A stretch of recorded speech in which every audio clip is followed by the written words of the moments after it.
मेरे आका मदीने में मुझे भी अब बुला लीजिए। আল্লাহর সমস্ত কুদরতকে দেখেছেন, তিনি শুনতে পারলেন যে সেখান থেকে আল্লাহর রসুলকে বলা হলো ইনাকে নিয়ে যে আসমানের মধ্যে শের করানো হোক।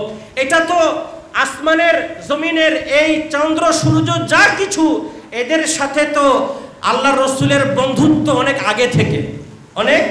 আগে থেকে সাইয়েদনা আব্দুল্লাহ ইবনে আব্বাস রাদিয়াল্লাহু তাআলা আনহু হাদিস বর্ণনা করেছেন। উনি বলেন যে আম্মাজান হালিমা সাদিয়া রাদিয়াল্লাহু তাআলা আল্লাহর রসুলের যিনি দুধ মাতা হালিমাতুস সাদিয়া রাদিয়াল্লাহু তাআলা ইনার থেকেও বর্ণনা হয়েছেন। হযরত আব্বাস রাদিয়াল্লাহু তাআলা বলছেন যে হুজুর যখন দোলনার উপরে দোলায়িত অবস্থায় ছিলেন তো ঘরে কেউ নাই, ওনার আম্মাজান কোনো কাজে বাইরে গেছেন। আমি ওই বাইরে থেকে দেখি চাচা আব্বাস রাদিয়াল্লাহু তাআলা বলেন যে হুজুরের ঠোঁট মোবারক থেকে মুচকি হাসি দোলনার উপরে হচ্ছে আর আঙ্গুল মোবারক ইশারা চলছে। আমি চিন্তা করলাম ঘটনাটা কি, কাছে যাই। হযরত আব্বাস রাদিয়াল্লাহু তাআলা বলেন যে আমি দোলনার উপরে শিশু মুহাম্মদকে দেখলাম, সেখানে শুয়ে শুয়ে তিনি আকাশের দিকে যেই দিকে আঙ্গুল ফিরাচ্ছেন চন্দ্রটাও সেই দিকে চলে যাচ্ছে। বলেন সুবহানাল্লাহ। বাচ্চাকে খেলার পুতুল কত দামি দিবেন? বাচ্চাকে কোটিপতি পিতা যত দামি হোক না কেন, কত টাকা দামের খেলনা কিনে দিবে, আকাশের চাঁদ দিতে পারবে? এটা শুধু বইয়ের পাতায় যে আমার সন্তানের জন্য আকাশের চাঁদ এনে দিব, কত না ভালোবাসে সন্তানকে বাবা। এটা বলা হয় যে আকাশের চাঁদ দেওয়া হবে, এটা অন্যর বেলায় এটাই শোনা হয় মৌখিকভাবে, আর আল্লাহর নবীকে চাক্ষুষভাবে আল্লাহ পাক আসমানের চাঁদকে নবীর খেলার পুতুল বানাই দিয়েছেন।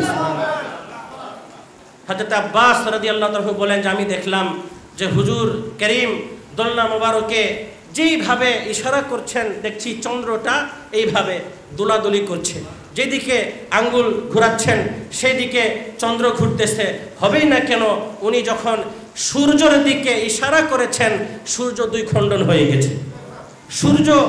সূর্যকে এই চন্দ্রকে যখন ইশারা করেছেন চন্দ্র দ্বিখণ্ডন হয়ে গেছে, আর সূর্যকে যখন অস্তমিত হয়েছে তিনি যখন হুকুম করেছেন আল্লাহর হুকুমে নবীর ওসিলাতে দেখেন এই ডুবন্ত সূর্য আবার উদয় হয়েছে। চন্দ্রটা দ্বিখণ্ডন হয়েছেন আর সূর্যটা আবার উদয় হয়েছেন। এটাই হলো আল্লাহর হাবিবের মুজিজা। তো এগুলা তো অনেক আগে থেকে আল্লাহর রসুলের খেলার সাথী। আমাদের সন্তানদেরকে খেলার কতটুকু দাম দেওয়া হবে, আল্লাহ পাক আল্লাহর নবীকে দোলনা মোবারক থেকে খেলার জন্য আসমানের চাঁদকে লাগাই দিয়েছেন। সুবহানাল্লাহি ওয়া বিহামদিহি।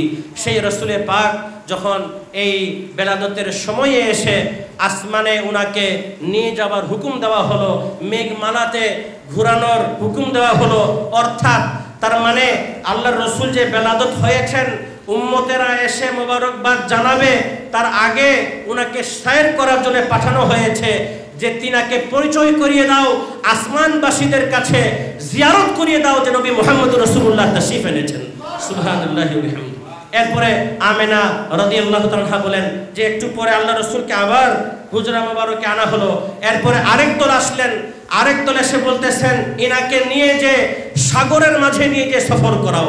সুবহানাল্লাহি ওয়া বিহামদিহি। ছোট শিশু অবস্থায় উনি বেলাদত হয়েছেন, তো সাগরওয়ালার জন্য নবী শুরু তো করেছিলাম এটা দিয়ে যে সাগরের নিচে মাছেরাও একজন আরেকজনকে মোবারকবাদ জানিয়েছেন। কিভাবে জানিয়েছেন? আল্লাহর রসুলের আম্মাজান আমেনা রাদিয়াল্লাহু তাআলা বলেন আসমান থেকে সাইর করানোর পরে জমিনে আনা হলো। এরপরে আরেক দল আসলেন, এসে বলতেছেন যে ইনাকে এখন সাগরের জগতে নিয়ে যাওয়া হবে ভ্রমণের জন্য। এরপরে আল্লাহর হাবিবকে সাগরে আল্লাহ রসুলই ভালো জানে কোথায় কোথায় উনাকে সফর করিয়েছেন। এর একটু পরে যখন আবার হুজরা মোবারকে আসলেন পাহাড় পর্বতে নিয়ে যাওয়া হলো, সেখানে প্রত্যেক মাখলুককে আল্লাহ রসুলের জিয়ারত করিয়ে আল্লাহর হাবিবের পরিচয় করিয়ে এখানে পরবর্তীতে আবার আমেনা রাদিয়াল্লাহু তাআলা আনহার হুজরা মোবারকে দিয়ে দেওয়া হলো। এরপরে আমেনা রাদিয়াল্লাহু তাআলা বলেন এরপরে দেখলাম উনার দাদা আব্দুল মুত্তালিব সহ আর মানুষের মধ্যে যারা, এরপরে ইনারা এসে আমার ঘরে মোবারকবাদ জানাতে লাগলেন। সুবহানাল্লাহি ওয়া বিহামদিহি। যখন আসমানে, সাগরে, ভ্রমণে, পাহাড়ে, পর্বতে যখন নবীরকে সৈর করানো হলো, এরপরে উম্মতেরা, এরপরে ধরার বুকে আল্লাহ রসুল এসেছেন, সেই খোঁজ খবরটা দাদা আব্দুল মুত্তালিব থেকে যারা, উনারা এসে ইনাকে মোবারকবাদ জানাতে লাগলেন। আল্লাহর হাবিব সাল্লাল্লাহু তাআলা আলাইহি সাল্লামের বেলাদত হয়েছেন, এই খুশির খবর একে অপরের মাঝে ছড়িয়ে দিলেন। এখান থেকে আরেকটা বিষয় আমরা বুঝতে পারলাম যে যখন আসমানে নেওয়া হলো, তো আরেকটা বর্ণনায় আছে কি জানেন, শুধু শুধু আল্লাহর নবীকে নিয়ে চলে যাওয়া হয় নাই, নবীজির সাথে ৭০,০০০ ফেরেশতার বাহিনী ছিলেন। কত? ৭০,০০০ ফেরেশতা। এখান থেকে বুঝতে পারবেন ওই পতাকার কথা মনে আছে না নাই? পতাকার কথা মনে আছে? এই ৭০,০০০ ফেরেশতার বাহিনী, ইনার সর্দার হচ্ছেন জিবরিল আমিন। এই বাহিনীর সর্দারকে জিবরিল আমিন ৭০,০০০ ফেরেশতাকে নিয়ে যখন যাচ্ছেন, তো এটা কি মনে হয় না যে নবীকে সাথে নিয়ে ওরা জুলুস করে নিয়ে যাচ্ছেন মিলাদুন নবীর? বলুন সুবহানাল্লাহ। আমাদের জুলুসে কয়জন লোক থাকে? ৭০,০০০ ফেরেশতাই ছিলেন এই জুলুসের মধ্যে, যারা হুজুরকে নিয়ে সৈর করতে নিয়ে গেছেন ভ্রমণে। এখানে তো ৭০,০০০-এর মতো ফেরেশতারাই ছিলেন, আর সেই দলের সর্দার ছিলেন জিবরিল আমিন। এই জিবরিল আমিন ফেরেশতা ৭০,০০০ বাহিনীকে নিয়ে আল্লাহর হাবিবকে বিভিন্ন জায়গায় সৈর করালেন। তার মানে জমিনে তো মিলাদুন নবী, জুলুস এগুলা হবে, তার আগে আল্লাহ পাক ফেরেশতাদেরকে দিয়ে নবীর মিলাদের জুলুস করায় নিয়েছেন। সুবহানাল্লাহ।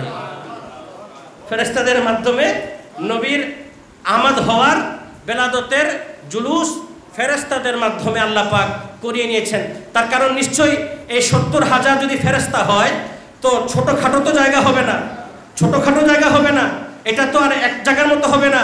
খুদ জিবরিল আমিনের যদি পাখার বর্ণনা শুনেন, বাকিগুলা তো কতটুকু জায়গা জানি না।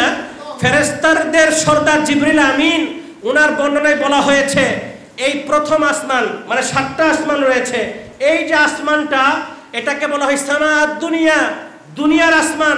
এরপরে দ্বিতীয়, তৃতীয়, চতুর্থ যা আছে, এরপরে এই যে দুনিয়ার যে আসমানটা যত বিশাল আমরা দেখতে পারি, এই জগতের আসমানের শেষ কথাই বলতে পারেন?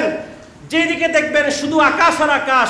এই যে দুনিয়ার আসমানটা, জিবরিল আমিন বলেন ওনার যে পাখা আল্লাহ দিয়েছেন ওনাকে, ২৪,০০০ পাখার ওই ডানাগুলা যদি উনি মেলে দেন সঠিকভাবে যদি ওই পাখা দিয়ে তিনি যদি চলেন, তাহলে এই আসমানটা ছোট হয়ে যাবে। সুবহানাল্লাহ। আপনি যদি আপনার থেকে ছোট একটা ঘরে এই মাথা নিচে করে কোনো রকমে আরামে থাকতে পারবেন না, ছোট জায়গায়, আপনার থেকে জায়গা একটু বড় হতে হবে। তো জিবরিল আমিনের বর্ণনা যে এই আসমানে যদি উনি আসেন, মানবের আকৃতিতে আসলে সমস্যা নাই, কিন্তু উনাকে আল্লাহ পাক হাকিকি যে রূপ দান করেছেন, ওই সঠিক উনার যে রূপ, সেই রূপে যদি উনি পাখা মেলেন, তো এই আসমানে ধারণ ক্ষমতা হবে না। এর উপরের আসমান থেকে হয়তো তিনি পাখা মেলে চলতে পারবেন। সুবহানাল্লাহি ওয়া বিহামদিহি। এই দুনিয়ার আসমানটা উনার পাখা মেলার মতো জায়গা নাই, তাহলে এইরকম ৭০,০০০ ফেরেশতা, তাহলে তো বোঝাই যায় যে সেই দিন নবীর জুলুসটা কত বড় ছিল। বলুন না সুবহানাল্লাহ। নবীর জুলুসটা কত বড় ছিল। মিলাদুন নবীর এই জশ্নে জুলুস, ফেরেশতাদের মজলিসে যখন আল্লাহর নবীকে নিয়ে এই জুলুস করে বিশ্বের সব কিছু ভ্রমণ করানোর পরে ধরার বুকে যখন আবার আমেনা রাদিয়াল্লাহু আনহার হুজরা মোবারকে ফিরিয়ে দেওয়ার জন্য যখন আল্লাহ রসুলকে নিয়ে এসেছেন, তো কিতাবের মধ্যে বলা হয়েছে জিবরিল আমিনের হাতের মধ্যে আল্লাহ পাক দান করেছেন 3টা পতাকা। কয়টা? 3টা পতাকা বিশেষ দান করেছেন আল্লাহ পাক জিবরিল আমিনের হাতে। এই পতাকাগুলা নিয়ে জিবরিল আমিন একটা পতাকা বাইতুল মুকাদ্দাসের ছাদের উপরে লাগিয়ে দিয়েছেন।